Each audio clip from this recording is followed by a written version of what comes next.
Si vous savez faire marcher un lave-linge, vous savez faire marcher un micro-ordinateur aussi puissant et performant qu'un compact. 1. Vous choisissez votre programme. 2. Vous appuyez sur le bouton.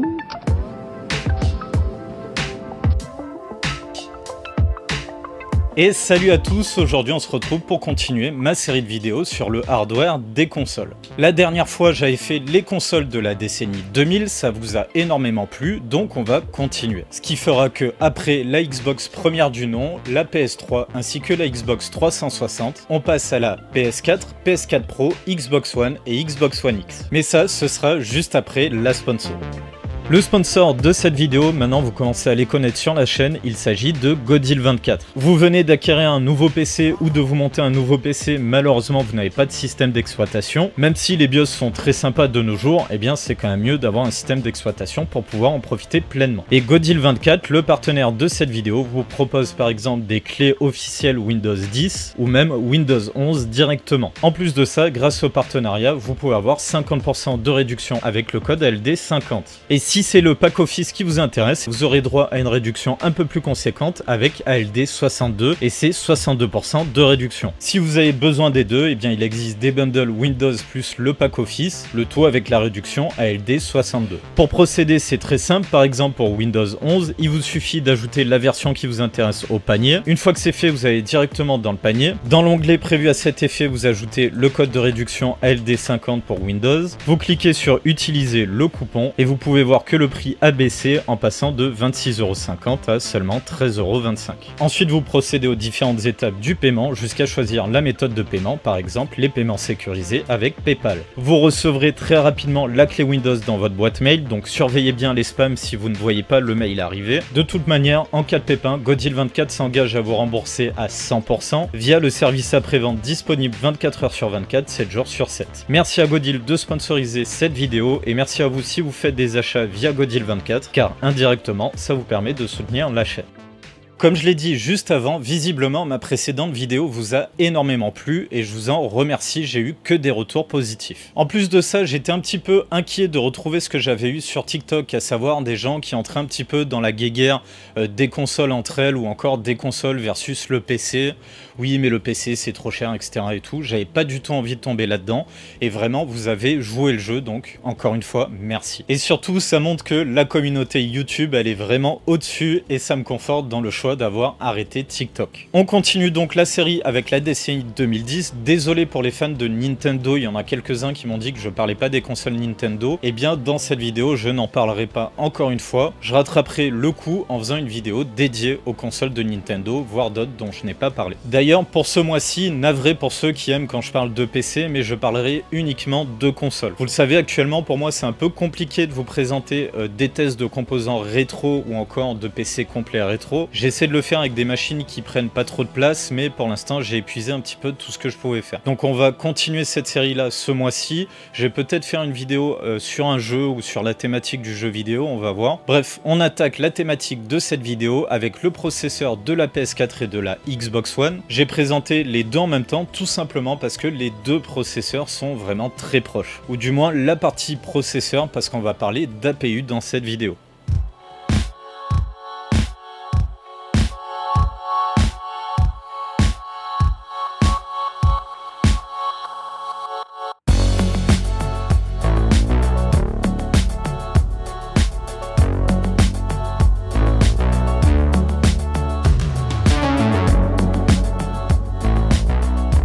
Concernant les infos, j'ai pas trouvé mieux que la page Wikipédia de la console, en tout cas pour le processeur. Il nous explique qu'on est sur un processeur de la génération Jaguar d'AMD, doté de 8 cœurs cadencés à 1,6 GHz. En jeu d'instruction x86 et 64, ça veut dire qu'en gros c'est un processeur de PC. Un petit truc qui me dérange, c'est lié à un Jaguar et 8 cœurs en même temps, je sais que ça va me causer pas mal de difficultés. Je suis maintenant sur la page de la Xbox et c'est pour ça que j'ai traité en même temps. Eh bien on est là là aussi sur un processeur Jaguar 8 cœurs cadencé à 1,75 GHz. Donc en gros, entre les deux consoles, c'est le même processeur, on a juste une fréquence un petit peu plus élevée du côté de la Xbox, avec 15 MHz de plus. Je suis donc allé voir un petit peu du côté de la gamme AMD à l'époque, et on peut voir que c'est un sacré bordel. Et autant vous dire que si déjà c'est le bordel sous forme de tableau, dans la réalité c'était encore plus compliqué de comprendre la gamme AMD à l'époque. Mais bref, c'est pas le sujet de la vidéo, on va donc se concentrer sur la partie Jaguar des processeurs de l'époque. J'ai zoomé un petit peu pour que vous voyez mieux. On peut voir que les processeurs Jaguar, ils sont dans la partie low et ultra low power. En gros, c'est des processeurs qui à la base se destinent plutôt pour des PC portables. J'ai donc cliqué sur le lien Jaguar et on peut voir qu'on nous parle directement du processeur de la PlayStation 4 et de la Xbox. Et que ces processeurs Jaguar, ils viennent directement de Bobcat, qui me semble venait directement de Bulldozer. Et déjà, un processeur qui se base à l'origine sur Bulldozer, c'est pas foufou. Ça fait partie pour moi des plus mauvaises générations de processeurs que l'on ait eu. On retrouve ici un peu plus de détails concernant les processeurs des deux consoles, avec la finesse de gravure, on retrouve les fréquences qu'on avait déjà vues, et des informations concernant le GPU embarqué, mais ça on le verra tout à l'heure. Ce que je retiens de ces informations là, c'est surtout le 28 nanomètres. Donc voilà les processeurs Jaguar que l'on a pu avoir sur nos PC à cette période-là, avec une partie pour PC de bureau, il y en a quand même quelques-uns, et en dessous une partie avec les processeurs qui ont été vus à la fois sur des PC de bureau, mais aussi sur des PC portables. Tout à l'heure, je disais que ce qui me dérangeait le plus, c'était le nombre de cœurs que l'on retrouvait sur ces processeurs, parce que pour avoir une équivalence, c'est compliqué à cause du nombre de cœurs maximum que l'on a retrouvé sur les processeurs Jaguar disponibles sur nos PC. Ça dépasse pas les 4 cœurs. On va donc partir du principe que, en gros, ils ont bidouillé un petit peu comme on a eu pour les tout premiers dual-core où ils avaient collé deux processeurs monocore. Et bien, je vais partir du principe qu'ils sont basés sur ces processeurs-là et qu'ils ont collé deux quad-core l'un à l'autre. Et si on part donc de ce principe là, je suis très tenté de dire qu'on serait sur deux Athlon 5150. C'est-à-dire qu'on retrouve la même fréquence du processeur que ce que l'on retrouve sur la PS4. Et je pars du principe que celui de la Xbox One, c'est tout simplement le même processeur, mais très légèrement overclocké. 15 MHz, c'est quand même un tout petit overclock, donc je pense vraiment qu'on est plutôt là-dessus. L'Athlon 5150, c'est plutôt un processeur entrée de gamme à la base, mais vu que finalement, on aurait potentiellement deux Athlon 5150 collés l'un à l'autre, pour nous donner le processeur que l'on retrouve sur les consoles, je suis tenté de dire que quand même ça devait être pas si mal que ça. Malgré tout, pour l'année 2013, les fréquences sont quand même très faiblardes et il n'y a pas de fréquence boost, j'insiste. Donc vraiment 1,6 et 1,75 GHz, c'est quand même des fréquences assez faibles, même si on a 8 cœurs. Je vais pas vous cacher que je suis quand même beaucoup moins impressionné par la partie processeur de ces consoles que ce que j'avais pu l'être dans la vidéo précédente. Et le processeur sur lequel il se base, le fameux AMD Athlon qui est en 4 cœurs, c'est plutôt un processeur entrée de gamme. Donc sur le papier, ça en jette pas beaucoup. Malgré tout, ils ont doublé le nombre de cœurs par rapport au processeur sur lequel il se base, ce qui est plutôt intéressant parce que quand même déjà en 2013, avoir un processeur 8 cœurs, c'était quand même costaud. Mais même si on a 8 cœurs, on a une fréquence qui est quand même plutôt basse pour les deux consoles, même s'il y a un petit peu plus de fréquence pour la Xbox, c'est pas vraiment suffisant pour en faire un processeur vraiment impressionnant. Vous l'aurez compris, je suis pas ultra emballé par ces processeurs. En même temps, après avoir traité l'impressionnant processeur Cell de la PS3 qui était littéralement en avance sur son temps, ou même le processeur de la Xbox 360 qui se payait le luxe d'être un 3 cœurs à une époque où la majorité des gens avaient encore des processeurs monocœurs et les dual-core venaient à peine d'être commercialisés, à côté de ça, dans le contexte de 2013, ces processeurs Jaguar, ils sont pas du tout impressionnants. Allez, on continue cette fois-ci avec les GPU. On va maintenant parler du GPU de ces deux consoles et je commence d'abord par celui de la PS4. On va regarder les caractéristiques et ensuite on va essayer de trouver des équivalences pour les deux consoles. Je remarque qu'on est sous la microarchitecture GCN 2.0, donc c'est la microarchitecture que l'on a eu sur les RX 200 que l'on a eu en 2013 je crois, mais qui en réalité était extrêmement proche de la microarchitecture de la génération précédente d'AMD, à savoir les Radeon HD 7000. Concernant les unités de calcul, on voit qu'on a 1152 stream processors, 72 unités de texturing et 32 unités de rendu. Le tout réparti sur 18 compute units. Et dernière info pour le GPU, il est cadencé à 800 MHz. Pour ce qui est de la mémoire, on nous annonce 8 Go de mémoire, sauf que ce n'est pas tout à fait vrai. Un petit peu comme ce qu'on avait eu dans la précédente vidéo, finalement, on est dans un cas où la console partage la mémoire entre le GPU et le CPU, un petit peu comme on peut avoir sur nos PC portables. Sauf qu'on est sur de la GDDR5, plutôt que de la DDR comme on a sur nos PC portables. Bref, tout ça pour dire qu'on n'a pas réellement 8 Go de disponible. Je pense que selon les jeux, les développeurs doivent pouvoir dire, eh bien sur mon jeu, le GPU va exploiter, j'en sais rien, 3 Go de GDDR et le reste sera alloué au CPU ou l'inverse, bref, vous avez compris. On peut voir que cette mémoire, elle est cadencée à 1375 MHz pour 5,5 gigabits par seconde, soit 5,5 mégatransferts par seconde. Et ça me fait tiquer un petit peu parce que normalement, quand on est sur de la DDR, donc Double Data Rate, le nombre de transferts par seconde, c'est tout simplement la fréquence de la RAM multipliée par 2. Sauf que là, on voit que ça ne colle pas, on tombe à 2,75 gigabits par seconde si on multiplie par 2. Donc ça veut dire qu'on n'a pas réellement de la GDDR, il l'appelle de la GDDR, mais en réalité, il s'agit d'une mémoire qui fonctionne en QDR, Quad Data Rate. Donc en réalité, il devrait nous rajouter un petit X derrière pour nous dire que c'est de la GDDR5, mais QDR, la fameuse GDDR5X. J'en suis pas totalement sûr, je déduis ça tout simplement des infos que j'ai ici sur le site de Tech Power Up, mais je pense pas vraiment me tromper. Concernant la Xbox, on peut voir que le GPU il est basé sur GCN1, donc là on est directement sur la microarchitecture DHD 7000. Lui aussi gravé en 28 nanomètres, on nous annonce cette fois-ci le nombre de transistors avec 5 millions de transistors. Concernant les unités de calcul, c'est un petit peu moins équipé, on a seulement 768 stream processors, 48 unités de texturing et 16 unités de rendu. Le tout réparti sur 12 compute units. Pour ce qui est de la fréquence, on a une fréquence cette fois-ci un peu plus élevée avec 853 MHz. Concernant la mémoire, on nous annonce 8 Go, mais en réalité c'est partagé là aussi avec le processeur. En revanche, pour la mémoire qui est utilisée, on est simplement sur la DDR3. Donc là on a quand même une grosse différence. Sony, technologiquement parlant, a choisi de partager de la GDDR5 et Microsoft sur sa Xbox a décidé du coup de partager de la mémoire pour processeur à la base avec de la DDR3. On a donc une fréquence qui est quand même plus basse avec 1066 MHz, mais surtout on n'a pas de fonctionnement en QDR, donc on a seulement 2,1 gigabits par seconde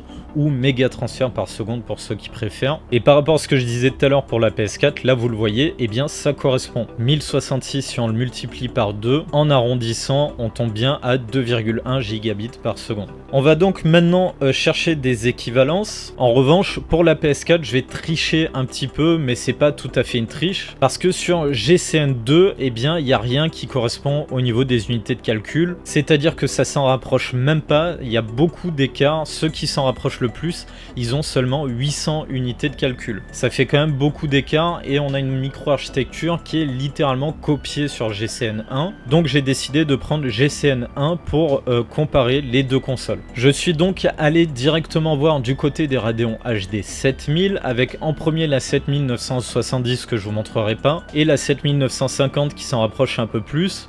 Mais c'est juste pour vous montrer que ça colle pas au niveau des unités de calcul, on a quand même un gros écart avec les deux consoles. Je suis donc descendu d'une gamme avec la 7850. On est donc sous la microarchitecture GCN1 gravée en 28 nanomètres, donc ça pour l'instant on est bon. Au niveau des unités de calcul, on a 1024 stream processors, 64 unités de texturing et 32 unités de rendu, le tout sur 16 unités de calcul. J'ai aussi regardé du côté de la 7870, on a un peu plus d'unités de calcul cette fois-ci avec 1280 stream processors, 80 unités de texture, 32 unités de rendu, le tout réparti sur 20 unités de calcul. Malgré tout, je ne retiendrai pas la 7870 dans sa version gigahertz parce qu'on a quand même une fréquence qui est beaucoup plus élevée et on tombe pas vraiment très proche au niveau des unités de calcul parce que au niveau de la fréquence, on est quand même plus proche et au niveau des unités de calcul, on tombe pas pile poil. On va dire qu'au niveau des unités de calcul, la vérité se situe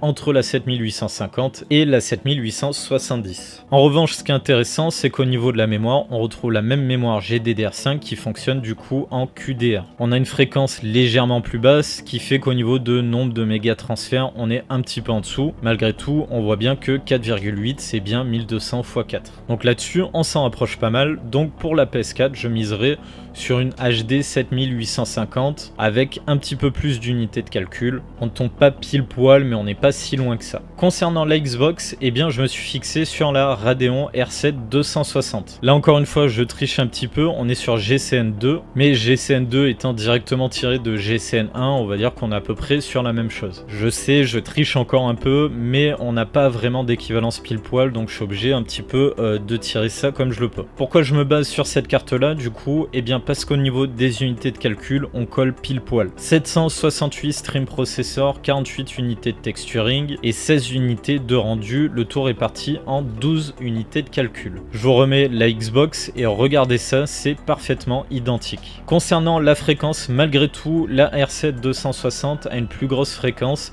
avec 1000 MHz, là où la Xbox avait 853 MHz, donc il y a quand même pas mal d'écart. Au niveau de la mémoire par contre, c'est pas du tout comparable, mais de toute manière on pourra pas parce que Microsoft a fait le choix pour la Xbox d'utiliser de la mémoire classique pour processeur, de la mémoire DDR plutôt que de la GDDR. Donc pour la mémoire ça sert à rien de comparer parce qu'il n'y aura pas d'équivalence. Malgré tout, il y a un truc qui colle pas et ça me chagrine un petit peu, c'est le nombre de transistors. On a quand même un gros écart, ce qui fait que je pense qu'on est quand même face à un processeur graphique qui est totalement custom. Il se base sur la même répartition des unités de calcul, mais on a un GPU qui est beaucoup plus costaud et ça se vérifie donc au niveau des transistors. Donc en gros, on a une équivalence seulement pour les unités de calcul. Je pense malgré tout que le GPU de la Xbox One est quand même plus véloce, voire beaucoup plus véloce que la R7 260. Après c'est le jeu, on tombera jamais tout à fait pile poil. Un petit peu comme pour les processeurs finalement, eh bien je suis pas vraiment impressionné par la partie GPU des APU Jaguar. On l'a vu, on n'est pas vraiment sur le top du top de ce qui se faisait en 2013. Je vais encore comparer par rapport à la génération précédente de consoles,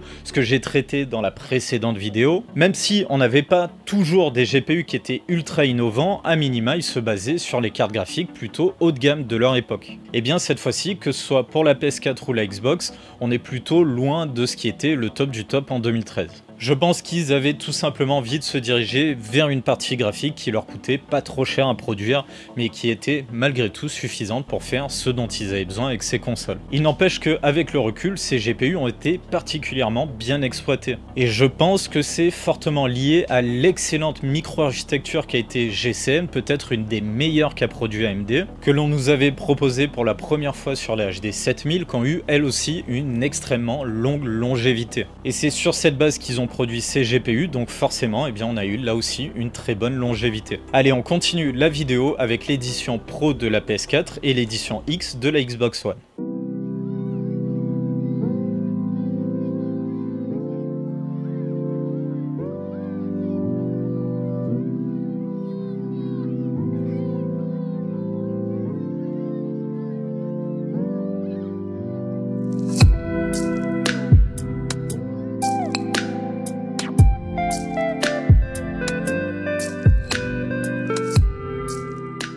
Pour ce qui est du processeur de la PS4 Pro et de la Xbox One X, eh bien ça va aller très vite parce que j'ai pas grand chose à dire. Il s'agit plus ou moins des mêmes processeurs avec une fréquence plus élevée. Pour le processeur Neo de la PS4 Pro, on passe à 2,13 GHz. D'ailleurs, information intéressante, c'est qu'il précise 2 modules avec 4 cœurs chacun. Ça semble confirmer ma théorie des 2 quad-core collés l'un à l'autre. Et pour le processeur Scorpio de la Xbox One X, ici il précise Jaguar customisé, mais customisé en quoi? J'ai pas vraiment l'info. Quoi qu'il en soit, pour le nombre de cœurs, eh bien c'est la même chose. On retrouve 2 modules avec 4 cœurs, donc 8 cœurs au total, sauf qu'on a une fréquence plus élevée avec 2,3 GHz. J'ai pas réussi à trouver d'infos concernant la finesse de gravure de ces versions-là, mais je pense pas qu'on soit encore sur du 28 nanomètres. Donc voilà pour ces processeurs des versions Pro et X de ces deux consoles, eh bien j'ai pas plus à dire, on passe directement au GPU. On commence avec le GPU de la Xbox One X qui est elle sortie en 2017. On voit qu'au niveau de la microarchitecture on est toujours sur GCN dans sa version 2, cette fois-ci on est gravé en 16 nanomètres. C'est intéressant d'avoir la finesse de gravure étant donné que la partie GPU est sur le même die que la partie CPU, on peut donc en conclure que la partie CPU est elle aussi gravée en 16 nanomètres. nanomètres. Donc reprenons, ce GPU, il est composé de 7 millions de transistors, il embarque 2560 stream processors, 160 unités de texturing, 32 de rendu, le tout réparti sur 40 compute units. Et tout ce beau monde est cadencé à 1,172 GHz. Même si on est sous la même microarchitecture, on peut déjà constater qu'il y a quand même un énorme gap au niveau du GPU. Mais dans le cas de la Xbox, il y a un truc qui change beaucoup aussi, c'est au niveau de la mémoire. On est passé de 8 Go de DDR3 à 12 Go de GDDR5. Sur un bus mémoire de 384 bits, le tout cadencé à 1700 MHz, le tout pour 6,8 gigabits par seconde ou 6800 mégatransferts, c'est vous qui voyez. On est donc sur une mémoire qui fonctionne en QDR, il s'agit donc de mémoire GDDR5X, et je pense que ça c'est un vrai plus quand même pour les performances de la console. S'ils avaient conservé de la DDR3,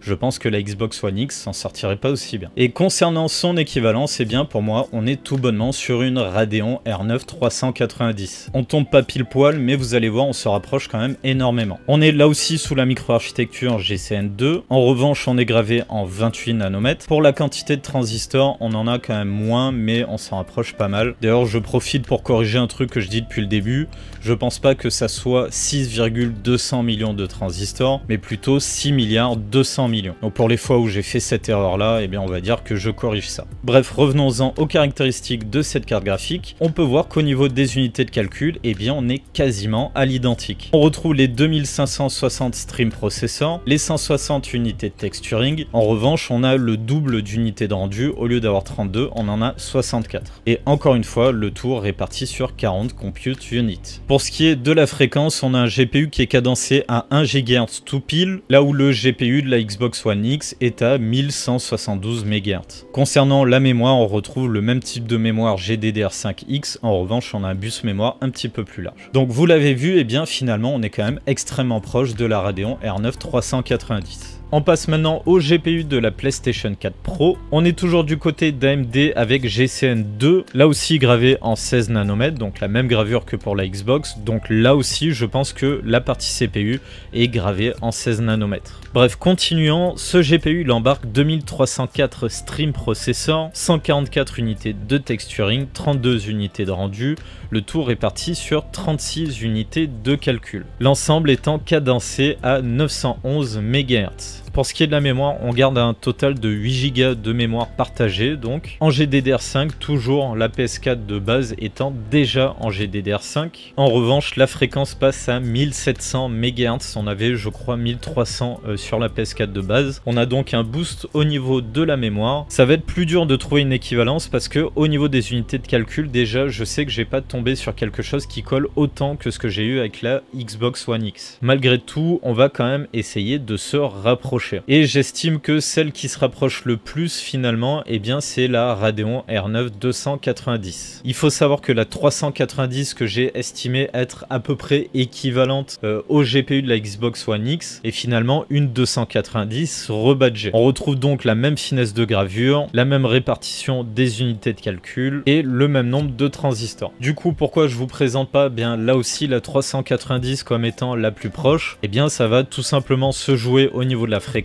Et pour ce qui est de la fréquence, regardez ça, avec 947 MHz, et bien on s'en rapproche quand même pas mal. Juste pour rappel, hein, sur la PS4 on avait 911 MHz, alors que sur la 390 que vous voyez maintenant, et bien on était à 1000 MHz. Donc vu que de toute manière on tombe pas tout pile, et bien je prends quand même ce qui se rapproche le plus. Concernant la mémoire, on a aussi moins de mémoire sur la 290. On avait 8 Go de mémoire sur la 390. Étant donné que la Xbox One X a plus de mémoire, même si elle est partagée, eh bien je pense que ça colle plus de partir sur 4 Go de mémoire sur la carte graphique. La PS4 Pro en possédant 8 qui est partagée, on va dire que ça fait un 50-50 entre la partie graphique et la partie CPU. Au niveau de la fréquence, par contre, la mémoire est moins cadencée. Bref, vous le voyez, on a quand même pas mal de différences avec le GPU de la PS4 Pro. De toute manière, je l'ai dit, c'est plus compliqué de tomber tout pile étant donné que au niveau de pas mal de paramètres, on est quand même assez éloigné. D'ailleurs, j'en ai pas parlé, mais au niveau des transistors, et bien là aussi, on a pas mal d'écart. Le GPU de la PS4 Pro avec 5,7 milliards du coup, on a quand même une sacrée différence. Je vais vous donner mon impression sur les processeurs et je suis pas vraiment impressionné finalement. Il suffit simplement d'une montée en fréquence des processeurs que l'on avait déjà. Et une montée en fréquence qui est plutôt simple à faire finalement vu que ça s'est accompagné par une baisse de la finesse de gravure à 16 nanomètres. Pour les processeurs, j'ai pas vraiment grand chose à dire. C'est des processeurs qui malgré tout pour l'année 2016 commençaient à être datés. Mais force est de constater qu'avec le recul, eh bien ça suffit pour sortir malgré tout des jeux plutôt jolis à cette époque-là. Concernant les GPU, même si clairement eh bien il y a du mieux, je suis pas ultra impressionné finalement, on est simplement sur une montée en gamme. On reste sur la même base, la même micro-architecture. On augmente simplement le nombre d'unités de calcul et aussi la fréquence au passage. Et que ce soit du côté de Sony ou de Microsoft. Bref, rien de très impressionnant ni de très innovant finalement. Ils ont pris une base qui était déjà connue et ont simplement augmenté tout ça. En revanche, il faut quand même reconnaître que pour la Xbox One X par rapport à la Xbox One tout court, ça propose un gros gap au niveau des performances. Déjà au niveau du GPU, on a quand même un GPU qui est bien plus performant que celui de la Xbox One tout court, mais aussi au niveau de la mémoire qui est donc partagée, je pense que ça fait un grand bien de passer à la GDDR5X et surtout ça a dû faire un grand bien d'augmenter la quantité de mémoire, surtout qu'on est sur des consoles qui étaient faites à la base pour nous afficher de la 4K. Je pense vraiment que ça a dû être salvateur pour cette console et ça lui a permis donc de pouvoir afficher des jeux dans une aussi grosse définition. En revanche, pour la PS4 Pro, je suis vraiment surpris qu'il soit resté sur 8 Go de GDDR5X, étant donné que c'est partagé entre le CPU et le GPU, je pense que pour les développeurs de jeux, ça a dû être un sacré calvaire pour pouvoir sortir des jeux qui tournaient en 4K avec cette console. Malgré tout, avec le recul, eh bien, on est forcé de constater que ça l'a fait, surtout quand on voit qu'ils ont réussi à faire tourner des jeux en 4K aussi beaux que God of War. Pour conclure, je pense que vous en doutez, je dirais que cette génération, elle n'est pas ultra passionnante au niveau hardware. Après avoir traité la génération précédente qui était toute pleine d'innovations avec le processeur Cell de la PS3 qui était impressionnant, la partie graphique de la Xbox 360 qui était tout simplement une première au niveau du grand public. Juste pour rappel, le GPU de la Xbox 360, c'est le premier GPU à utiliser une micro-architecture unifiée. Et ça a été une énorme révolution dans le monde des GPU, que ce soit sur console et surtout sur PC. Et pour la Xbox première du nom, même si elle innovait pas spécialement, eh bien on était sur une Xbox qui était conçue avec des composants PC plutôt haut de gamme à l'origine, notamment sa puce graphique qui était tout simplement basée sur la meilleure carte graphique de son époque. Si je devais résumer concernant les deux consoles de base sorties en 2013, on a tout simplement un hardware qui se base sur le hardware qui existait déjà et sur du matériel finalement plutôt milieu de gamme. Pas d'innovation, c'est un peu décevant, et idem pour la Xbox One X et la PS4 Pro. On aurait pu s'attendre à vraiment des GPU véloces étant donné que c'était la première fois qu'on avait des consoles faites pour la 4K. Même s'ils sont allés taper dans du plus haut de gamme au niveau de la partie graphique, on n'était pas vraiment sur le top du top au moment de leur sortie. En gros, ils se sont basés sur des technologies qui étaient disponibles et de préférence pas trop coûteuses. Et c'est ce côté un petit peu déjà vu qui avait fait que je n'avais pas parlé de ces consoles-là dans la même série de vidéos que j'avais fait mais sur TikTok. Car on va pas se mentir, eh bien on n'est pas vraiment sur du hardware qui fait rêver.